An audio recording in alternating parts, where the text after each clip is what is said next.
नमस्ते बच्चों, आपका स्वागत है आपकी 10वीं कक्षा की गणित में। आज कार्यपत्रिका 21 आपको मिली है। आज हम एक नया अध्याय पढ़ने वाले हैं इस कार्यपत्रिका के माध्यम से। आइए आरंभ करें।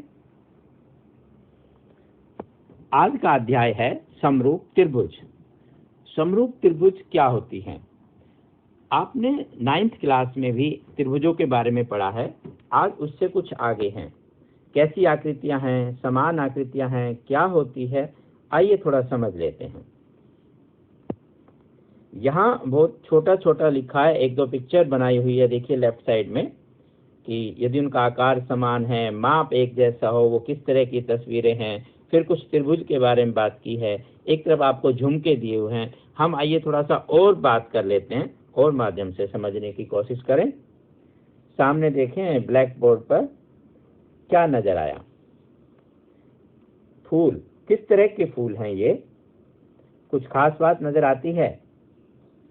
इनकी पत्तियां एक जैसी हैं, इनकी पंखुड़ियां एक जैसी है, अंदर जो भी आकृति जैसी नजर आती है सब बिल्कुल एक समान है। यहाँ ये तारा नजर आया, इन दो तारों में कोई समानता? बिल्कुल एक जैसे हैं, बिल्कुल सही बात। यहाँ भी कुछ 3 पत्तियां, इधर 3, लेकिन थोड़ा अलग अलग टाइप की है। अब फिर से एक फूल है, इसके साथ एक और फूल। इन दोनों में आपको कोई खास बात नजर आई? फूल सेम है, उसका आकार बदल गया है। या फूलों की पत्तियां बदली या कोई डिजाइन बदल गया? नहीं, सिर्फ क्या बदला? आकार बदला है। ओहो, ये और छोटा फूल आ गया उसका। ये एक तारा, ये एक बड़ा तारा। इस छोटे तारे और बड़े तारे में, स्टार में, कोई फर्क नजर आया आपको बनावट के हिसाब से? चलिए एक और, ये आपका एक पहाड़ों पर उगने वाला ट्री, पाइन ट्री, या कोई और भी हो सकता, आपने देखा हो, क्रिसमस ट्री आप बोलते हो। इन दोनों में और इसमें, इन आकृतियों को देखने से ही आपको अंदाजा हो गया होगा कि हम क्या बात करने वाले हैं। तो देखिए, जो पहली आकृतियां हैं, ये वाली या ये वाली, इनमें आपस में फूल हो या स्टार हो, बिल्कुल एक समान, एक रूप, हर अंग इनका समान है। पत्ती से पत्ती मैच करती है, बराबर साइज की है, सेम पत्ती है। स्टार में भी जितनी इसकी साइड्स निकली हुई है, 1 2 3 4 5, इसकी भी 1 2 3 4 5, सेम साइज, सब कुछ सेम है। ऐसी आकृति को बोलते हैं। यहाँ भी ये आपका जो ट्री है बिल्कुल सेम है, इसकी पत्तियां गिने, उतार चढ़ाव गिने, एक जैसा, बिल्कुल सेम टू सेम जब ये होते हैं, इन्हें बोलते हैं सर्वांग सम। सर्वांग सम मतलब जिसके सभी अंग समान हो, ऐसी आकृति को सर्वांग सम बोलते हैं। ये आपने 9th क्लास में पढ़ा था, इस बार भी आप पढ़ सकते हैं। इसके अलावा अब जो हमारे पास ये आकृतियां हैं, इसमें क्या है? पत्तियां एक जितनी है, लेकिन उनका आकार अलग है। हाँ, उनका अनुपात एक जैसा हो सकता है कि जिस अनुपात में उसकी पीली पत्तियां घटी, उसी अनुपात में उसकी नीचे की डंडी और हरी पत्ती भी घट गई। इसी प्रकार यहाँ भी जिस अनुपात में ऊपर वाला हिस्सा घटा इस पेड़ का, उसी अनुपात में नीचे वाला हिस्सा भी घटा हुआ है। इसका मतलब हम ये कह सकते हैं कि ये 2 स्टार, ये 3 फूल, और अगर इनकी बात करें तो ये वाले, ये 2 पेड़, ये आकृतियां जो हैं, इनके अंग समान नहीं है। हाँ, इनका रूप एक जैसा है, लेकिन बिल्कुल समानता वैसे नहीं है जैसे ऊपर वाले फूल में थी। इनको हम बोलते हैं समरूप। आप यहां से थोड़ा सा समझ सकते हैं। तो सर्वांग सम जिसके सभी अंग एक समान हो, और समरूप जिसका रूप लगभग एक जैसा हो। जैसे आपकी छोटी फोटो होती है पासपोर्ट साइज की, फिर आप उसी का बड़ा साइज का फोटो बनवा लेते हैं सेम फोटो का, तो आपके हाथ, नाक, आंख, कान जो छोटे फोटो में है, बड़े फोटो में ऐसा तो नहीं कि हाथ और नाक बड़ा हो गया, आंखें छोटी रह गई, ऐसा कुछ नहीं होता। वो समान अनुपात में ही बड़े और छोटे होते हैं, उनको बोलते हैं समरूप, सिमिलर। और जो सभी अंग समान होते हैं उसको बोलते हैं सर्वांग सम।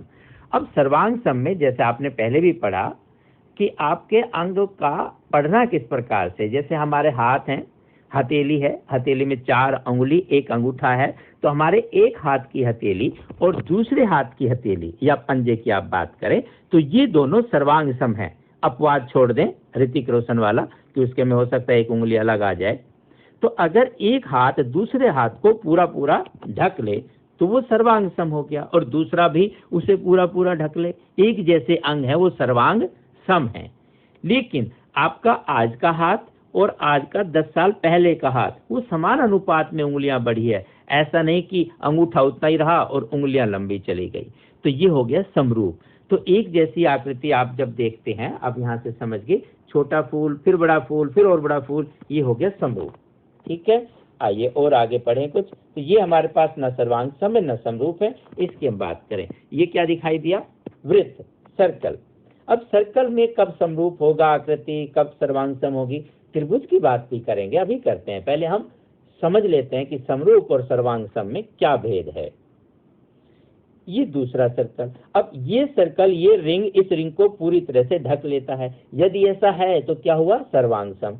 लेकिन यदि एक ऐसा हो जो इसके ढके ना लेकिन से बीच में आ गया, अब इन दोनों वृत्त में, रिंग में, सर्कल में, ये वाले तो दोनों क्या थे? सर्वांग सम, क्योंकि ये बिल्कुल एक जैसे हैं, इनकी परिधि परिधि से मिल रही है, इसका मतलब इनका व्यास एक जैसा है, इनकी त्रिज्या एक जैसी है, तब ये सर्वांग सम है। लेकिन जो दूसरा वृत्त है उसकी त्रिज्या अलग है, रेडियस, व्यास अलग है, डायमीटर, उसकी परिधि भी अलग है, सरकमफ्रेंस, वो समरूप है। तो ये नीले वाला और ये वायलेट, बैंगनी और पीला, ये क्या हुए? समरूप वृत्त हो गए, सिमिलर सर्कल्स। लेकिन अगर हम सिर्फ इनकी बात करें, ये वाले जो दो थे, तो ये क्या हो गए? सर्वांग सम। समझ में आ गया सर्वांग सम और समरूप का क्या भेद है। आप यहाँ और भी बना सकते हैं कुछ फिगर, जैसे ये एक हमने वर्ग बनाया, स्क्वायर। अब दूसरा अगर हम एक और वर्ग बनाएं, आइए इसी के साथ बनाते हैं, अभी आपके साथ हम ऐसा एक वर्ग बना लेते हैं दूसरा, और दूसरा कलर ले लेते हैं येलो। तो जो वर्ग बिल्कुल इतना ही हो, इसमें ऐसे फिट आ जाए। अब आप कहेंगे वो तो खाली फ्रेम था, ये ऐसा है, चलो इसको फ्रेम बना लेते हैं। तो ऐसा है तो ये क्या हो जाएगा? सर्वांग सम, क्योंकि सभी अंग समान है। लेकिन यदि हम इसको ऐसा करें कि समान अनुपात में ऐसे बढ़ाना शुरू कर दें, अब ये हमने लंबाई और चौड़ाई अगर समान गति से बढ़ा दी, तब ये क्या कहलाएगा? समरूप। तो ये हम वर्ग के और आयत के बारे में बात कर सकते हैं। तो वर्ग जो होता है, हटा दिया हमने वर्ग, वर्ग में सभी वर्ग समरूप होंगे, क्योंकि उनकी आपस में तो चारों भुजाएं बराबर होती हैं। हाँ, सर्वांग सम होने के लिए उन दोनों वर्गों की भुजा आपस में भी बराबर होनी चाहिए, समरूप सभी होते हैं। तो सभी वृत्त समरूप होते हैं, सभी वर्ग समरूप होते हैं। हम ऐसा ही एक और आकृति के बारे में बात कर सकते हैं। आइए अगले पेज पर बात करें। ये हम मान लेते हैं कि त्रिभुज, ट्रायंगल बना ली। कैसी त्रिभुज है? समकोण त्रिभुज। अगर 90 का कोण आपको मिलता है, बताया गया। अब यहाँ यदि इसी बराबर भुजाओं की एक और त्रिभुज बनाई जाए, तो ये क्या हो गई? सर्वांग सम, जिसके सभी अंग समान है। वो अलग बात है, इसका मुंह इस तरफ है और इसका मुंह इस तरफ है, उससे कोई फर्क नहीं पड़ेगा। लेकिन यदि हम इसके साथ एक और ऐसा बनाए जो आकार में इससे बड़ी है, तो ये क्या हो जाएगी? समरूप त्रिभुज। ऐसे हम वृत्त से फिर समझे, जैसे आपका एक वृत्त था, दूसरा ये है, ये कैसा हुआ? समरूप। लेकिन अगर ऐसा हो जो उसी को ढक ले पूरा पूरा, तो वो क्या हो जाएगा? सर्वांग सम। तो सर्वांग सम, अभी जो दो वृत्त दिखाई दे रहे हैं ये समरूप है। और अगर हम पहले इनकी बात करें, रेड और ग्रीन, तो ये सर्वांग सम है, एक दूसरे को पूरा पूरा ढक लेते हैं। जब मैंने ग्रीन वाले को रेड पर रखा तो ग्रीन नजर आया, लेकिन जब रेड को निकाल के ग्रीन के ऊपर रख दिया तो फिर आपका सिर्फ रेड नजर आएगा, ऐसे। ठीक है, आइए इसे और समझ लेते हैं त्रिभुजों के बारे में।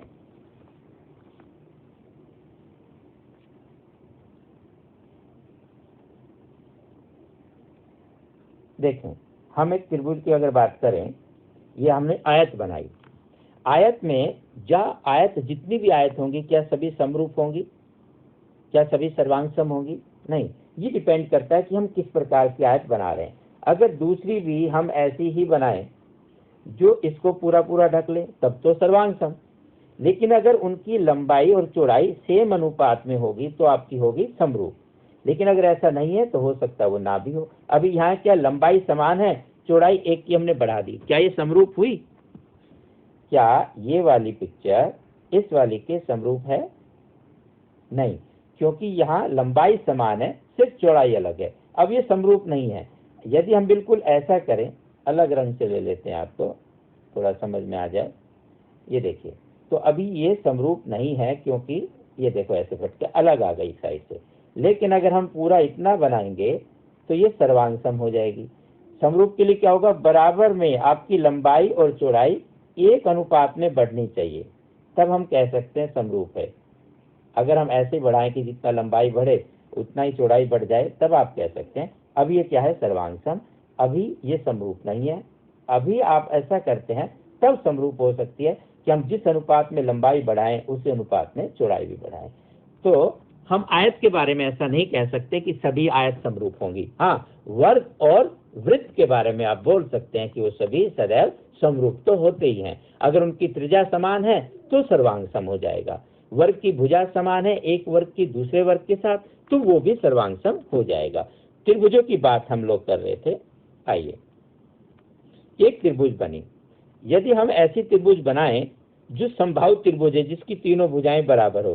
मान लीजिए ये वाली भुजा, ये तीनों भुजाएं आपकी बराबर है, समबाहु त्रिभुज है, तो प्रत्येक का कोण कितना होगा? 60 डिग्री।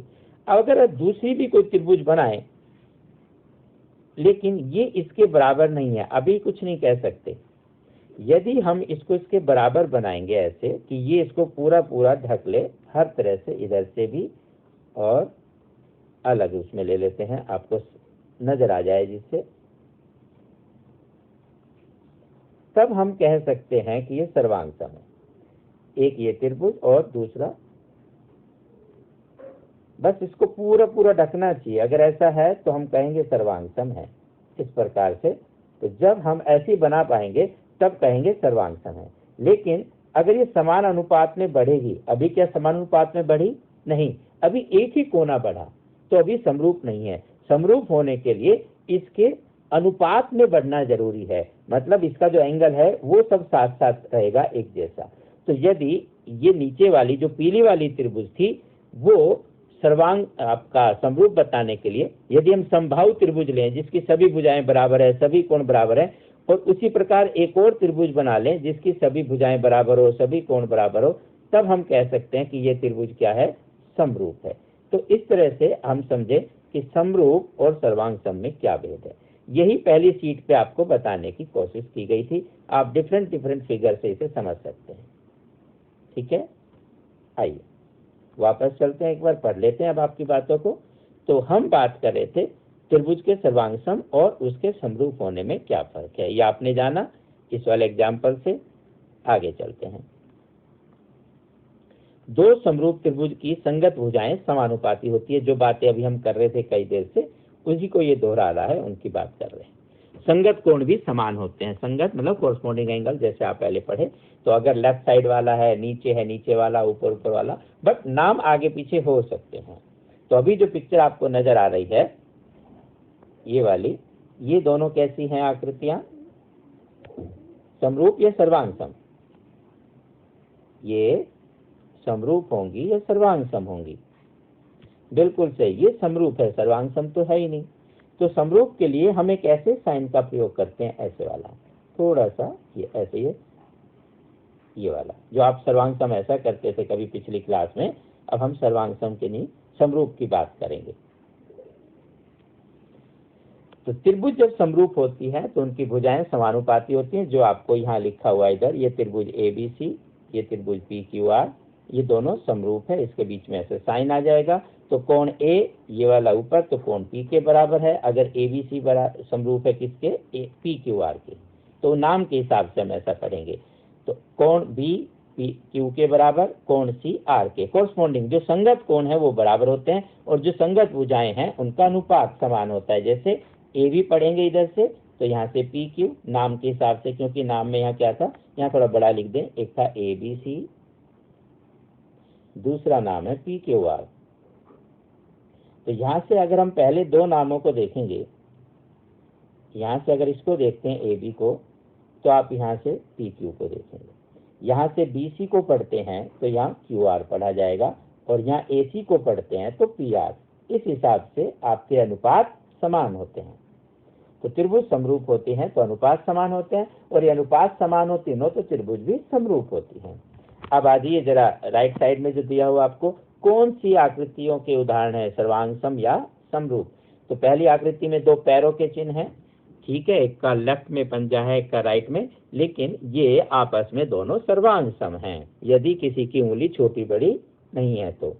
2 तितलियां, आपने देखा साइज अलग है, ये समरूप है। ये पिरामिड वाले ये समरूप होंगे, तो ये भी समरूप, आप ऐसा लिख सकते हैं, ये समरूप है, ये भी समरूप है और ये भी समरूप है। सिर्फ जो आपके पैरों के निशान थे ये हम कह सकते हैं सर्वांग सम, ये आप बता सकते हैं। ठीक है, बहुत ही आसान सा है ये करने के लिए। आगे बढ़ें। आगे आपके पास ये कुछ क्वेश्चन थे जो आपको बताना था, इसको थोड़ा सा मिटा देते हैं आपके करने के लिए, फिर करते हैं। तो हमें दिया हुआ है कुछ आकृतियां, इनमें कुछ भुजाएं दी हुई हैं, ये आपको बताना है कि कौन सा इसमें एक जैसी फिगर है, और जो समरूप आकृतियां हैं उनके अंग बताने हैं कि कौन कौन से हैं। ठीक है, आइए पहली आकृति में पूछा है कि समरूप षष्ठभुज बताएं। तो समरूप षष्ठभुज में आपने देखा ए बी आकृति है, उसमें सिर्फ एक भुजाएं एक जैसी है, बाकी बढ़ रही है, तो ये वाली समरूप नहीं होंगी, लेकिन सी और डी ये समरूप हैं आकृतियां, सी और डी, ये वाला सी और डी। अगले प्रश्न में समरूप दिया हुआ है त्रिभुज एबीसी, और इनकी जो अंक दी हैं, लंबाई दी है, थोड़ा छोटा है, इसे थोड़ा बड़ा लिख देते हैं, 7, 12, 10, और ये ए, ये बी, ये सी, ये पी, ये क्यू और ये आर। पी आर दिया है 18, और हमसे पूछा है क्यू आर की लंबाई। तो क्यू आर की लंबाई डिपेंड करेगी किस पर, बी सी के हिसाब से। तो अनुपात सेम, क्योंकि हमारे पास जो त्रिभुज है वो कौन सी है, ए बी सी और पी क्यू आर समरूप है। तो लिखें ए बी सी त्रिभुज और पी क्यू आर ये आपस में क्या है, समरूप, इसका साइन लगाएं। तो हमारे पास होगा A B upon P Q और बी सी के साथ क्यू आर अभी जो पढ़ा था, और ए सी के साथ पी आर, ये तीनों अनुपात बराबर होंगे अगर त्रिभुज समरूप है तो। अब इसमें से हमें दिया क्या हुआ है, ध्यान से देखें, ए सी गिवन है, तो ए सी को हम लिख देते हैं 12 और पी आर गिवन है 18। तो 12, 18 को हम थोड़ा सा लघु रूप में 6 से भाग करें तो 6 दूनी 12, 6 तिया 18, 2:3 अनुपात आ जाता है। इसका मतलब ए बी और पी क्यू में भी यही अनुपात होगा और बी सी और क्यू आर में भी यही अनुपात होगा। तो अब हमें पी क्यू और क्यू आर की लंबाई बतानी है, इसका मदद से हम बता सकते हैं। एक हम करेंगे, एक आप स्वयं कर लेना। B C upon Q R जो दिखाई दे रहा है, ये अनुपात भी 2:3 का ही होगा। बी सी कितना है, 10, तो क्यू आर कितना हुआ, 10, 2 और 3 अनुपात, मतलब 10 क्या करें, 5 दूनी 10, तो ये 5 गुना हुआ। BC 2 का 5 गुना है, तो QR भी 3 का 5 गुना। ऐसे आप डायरेक्ट कह सकते हैं वो 15 है। अदरवाइज आप ऐसे सोल्व करेंगे, वो अनुपात दिखाया था कि 2 और 3 में है, तो सभी भुजाएं 2 और 3 अनुपात में होंगी, मतलब 1.5 गुना होगी। तो 10 का 1.5 गुना QR होगा, 7 का 1.5 गुना PQ होगा। आप ऐसे ओरली भी कर सकते हैं, छोटे नंबर का सवाल है तो, नहीं तो पूरा लिख के करेंगे तो फिर ऐसा करेंगे जो नीचे दिखा रहे हैं। तो 10/QR लिखें, क्योंकि AC आपका कितना है, हम BC वाला निकाल रहे हैं ना, BC आपका 10 और QR बराबर 2/3। तो QR की वैल्यू हो जाएगी 10 गुना 3/2, जो हल करने पर 2 पंजे 10 और 5 तिया 15। इस तरह से आपका QR कितना आ जाएगा, 15 आ जाएगा। ऐसे ही आप अपना PQ निकालेंगे जो 10.5 आ जाएगा। आइए वृत्त स्थान भरें। सभी वृत्त समरूप होते हैं, हम पढ़ चुके हैं बिल्कुल। और समान त्रिज्या वाले वृत्त क्या होते हैं, सर्वांग सम होते हैं। और सभी वर्ग समरूप होते हैं, ये भी आपको बताया। और सभी कौन सी त्रिभुज समरूप होती है, अभी हम चर्चा कर रहे थे, समबाहु त्रिभुज, क्योंकि उसकी सभी भुजाएं समान होती है तो अनुपात में बराबर ही रहेंगी। और उसके सभी कोण समान होते हैं, तो दूसरी समबाहु त्रिभुज बनाएंगे, उसके भी सभी कोण 60 डिग्री 60 डिग्री 60 डिग्री रहेगा। 2 अलग अलग उदाहरण दीजिए, हमने काफी उदाहरण आपको दिए हैं, आप और अलग प्रकार के उदाहरण दे सकते हैं समरूप और सर्वांग सम के, अपने फोटोग्राफ से लेके अपने कॉपी के पेज, जूते का साइज, कोई भी एग्जाम्पल आप दे सकते हैं। तो ये था आज का वर्कशीट का कार्य, जिसमें हमने पढ़ा समरूप त्रिभुज के बारे में, सिमिलर ट्रायंगल्स के बारे में अच्छे से अभ्यास कीजिए। फिर मिलते हैं, तब तक स्टे हेल्दी, स्टे हैप्पी। नमस्ते।